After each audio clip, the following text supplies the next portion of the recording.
Good morning, everybody. How are you? We hope that you're well. I'm instructed by Mr. Miller to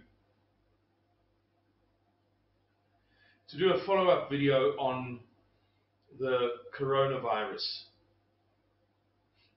Let me make two things clear right at the beginning. The first is that we're like a guy standing on a seashore, or maybe on the top of the bank, the bluff at the seaside. And down below are some rocks and a reef offshore. And beyond that reef are some atolls, like sunken islands. And beyond that are some more islands, proper islands. And perhaps a couple of 100 kilometers offshore is another big island. And this guy receives news of a tsunami. And he says, everybody, we must position ourselves now.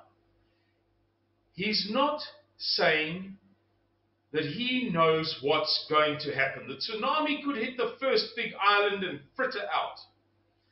It could hit the islands, the little islets beyond the big island, closer, and be reduced to very little. And then the atolls, and then the reef, and, well, it may never have any strength left in it to wash up the beach and then up the bluff to where he's standing next to a little seaside cabin, shouting down to the people on the beach below. He doesn't know. All he's saying is, we should be in the right position. And we should monitor this tsunami as it approaches nearer. We should go onto the US Geological Survey, the USGS website, and see what their sensors are picking up out in the Indian Ocean as it passes the first island. And so on. We should tune into the shipping radio channel and hear what the ships out there are saying.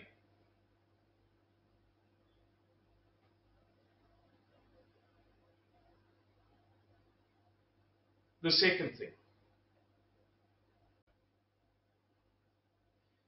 The second thing to make very clear is, excuse me if I look away from the camera, I'm looking at notes, is that a coronavirus epidemic in South Africa is not the clear and present danger to us. We're not going to talk about that. Yes, it is technically possible. It's eminently possible. We've spoken about this before. We've made it clear what is our position on this before. It is eminently possible that a boatload of Chinese sailors goes into Durban Harbour, goes into, excuse me for using this analogy, but I think that it's a very good one, goes into a brothel in Point Road in Durban. Those workers go home to Albert Park and to KwaMashu and KwaMakuta and Mlazi and Adams Mission, and that virus takes hold, and then it's in taxis coming up the N3 to Johannesburg. We mentioned this long before anybody else did. Literally 13 days ago we did the video on that. We recognize this threat. This is our specialty. This is what Mr. Miller is, I almost want to say, best at. Scenario planning and risk analysis. It's what he's trained in. We know that it could get into Alexandra Township, and from Alexandra Township, via domestic workers, into the suburbs around Sandton, Wynberg for starters. It'll happen like this. And then we could have a massive disaster on our hands. And if that occurs, we will confront it. And we will probably have the best solution of any organization in South Africa. That doesn't mean that we have a million masks and sleeping bags, this, that, and the other. We're not saying that. But we would have probably the best solution in the form of a plan to get people away from the threat. But that threat doesn't exist yet. It is not a clear and present danger. Dit is nie voor die deur nie.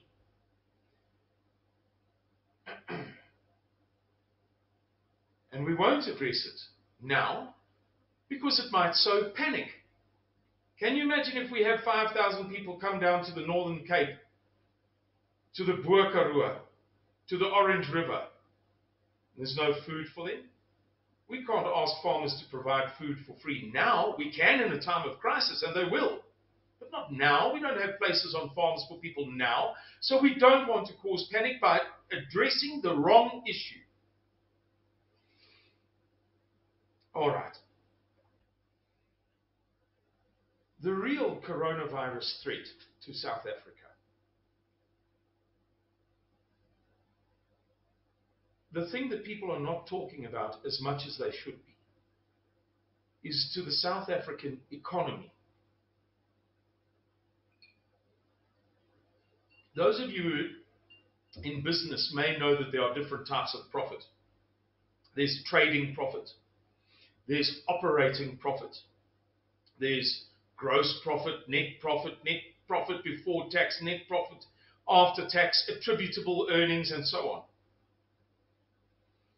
A company doing 100 million rand a year turnover is not doing 100 million rand a year profit.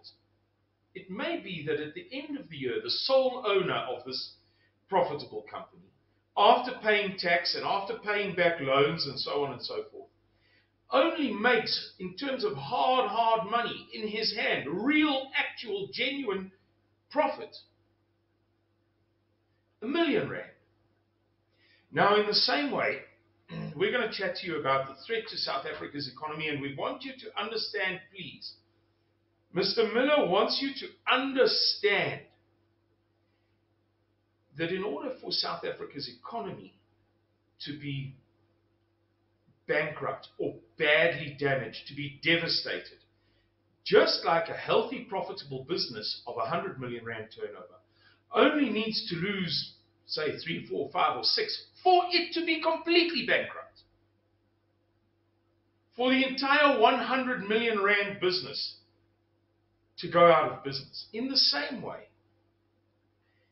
a 5, 10, 15, or 20% effect upon South Africa's economy may have a 50% consequence, or a 5% harm, damage, may have a 20% consequence. And that 20% consequence could lead to many people being put out of work and a great deal of poverty. Much anxiety and frustration amongst the masses, and the complete devastation of the South African rand.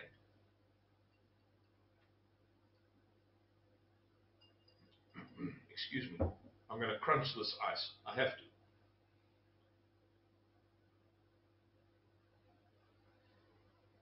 Yesterday, it was widely reported that the Japanese economy has just shrunk by 6.3%. And that household consumption in Japan has shrunk by 11.1% year on year. This is big, guys. It's very, very, very big. There's a man called Scott Minerd who famously became a billionaire by the age of 37, or long before, but he retired at the age of 37 and spent 20 years living on a beach in California.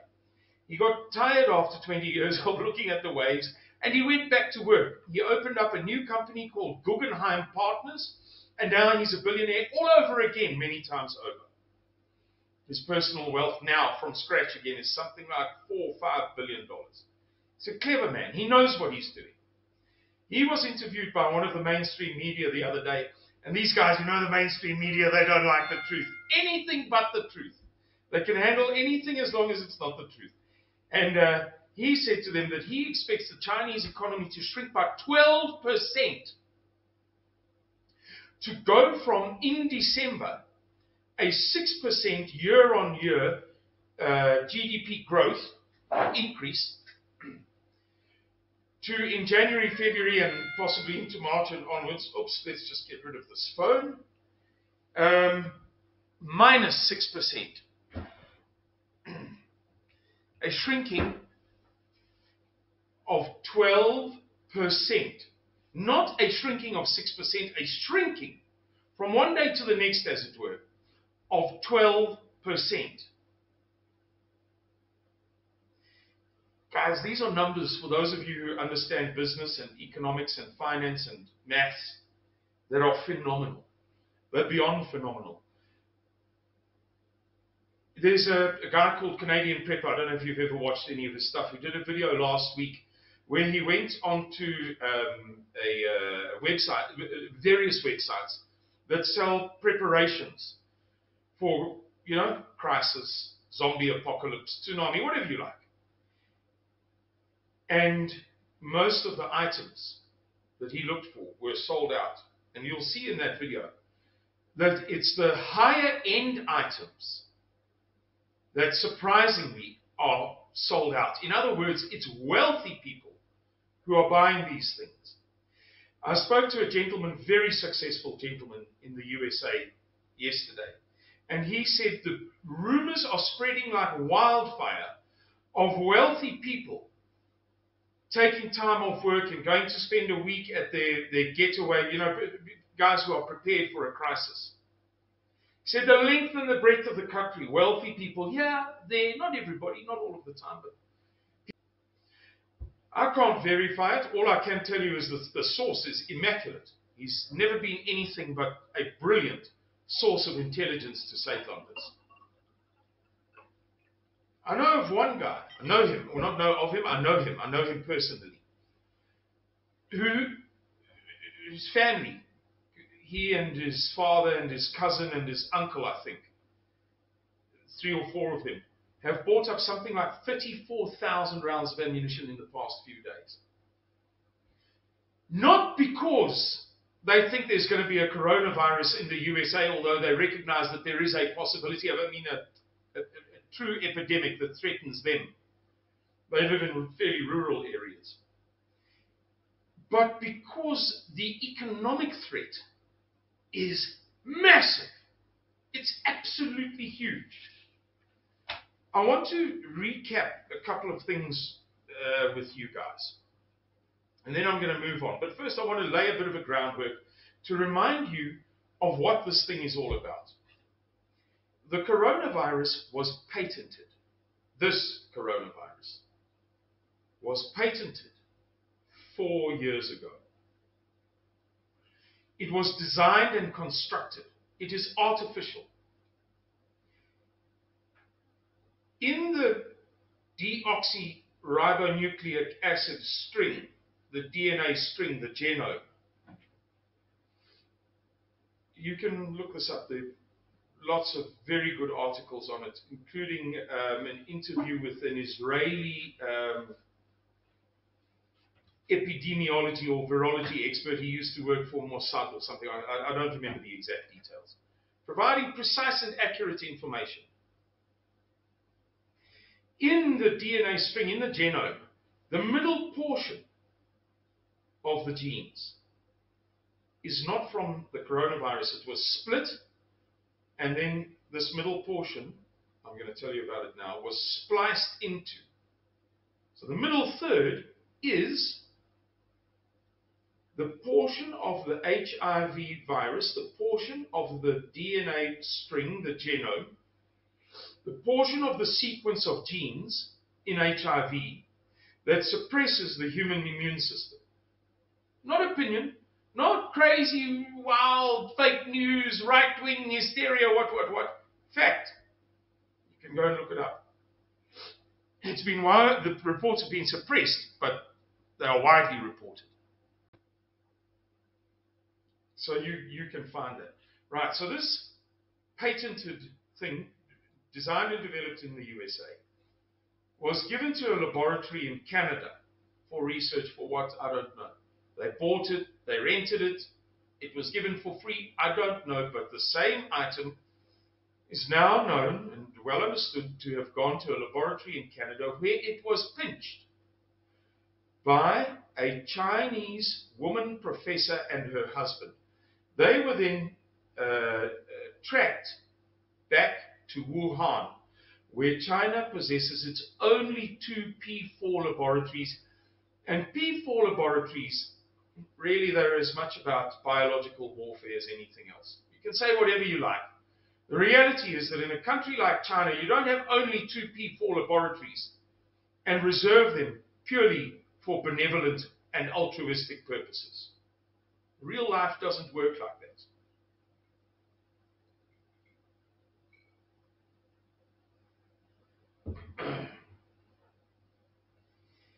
Somehow or other, these guys lost control of it, the Chinese. Or there is a strong theory amongst highly intelligent people that somebody took advantage of that theft to make as if the Chinese had lost control of the virus by planting it in Wuhan. Who knows? Who knows? It was a deep state operation. It wasn't a deep state operation. The thing fell out of the woman's handbag. The window was left. We don't know. All we know is that it then got into Wuhan. And it didn't get into Wuhan through any kind of a meat market, cats, rats, bats. Of the first 41 cases, the first 14, patient 0 through patient 13 had not been to the Wuhan wet market. Fact, you can look it up. So this is a biological warfare agent that has somehow got into the population. Fact. You are seeing biological warfare or the product of biological warfare research and development in your lifetime. Fact, ladies and gentlemen. May God help us.